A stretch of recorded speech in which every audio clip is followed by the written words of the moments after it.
Nahaharap sa tatlong kaso ng unjust vexation ang kilalang vlogger na si Vitaly Zdorovetsky matapos mambastos at mangharas ng mga Pilipino sa Bonifacio Global City.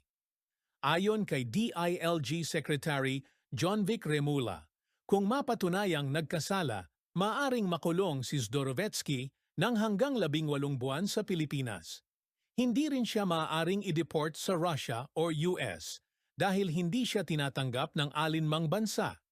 Tinaguriang undesirable alien si Zdorovetsky ng Bureau of Immigration matapos lumabas ang mga video ng kanyang pambabastos, kabilang ang verbal assault sa isang surfing instructor sa Boracay. Humingi umano ng tawad ang vlogger gamit ang mental health bilang dahilan, ngunit tuloy ang kaso laban sa kanya. Sa tingin mo ba ay dapat panagutin sa batas ang mga banyagang vloggers na nambabastos sa mga Pilipino? Ibahagi ang iyong saloobin. Salamat sa panonood. Huwag kalimutang i-like, i-share at mag-follow.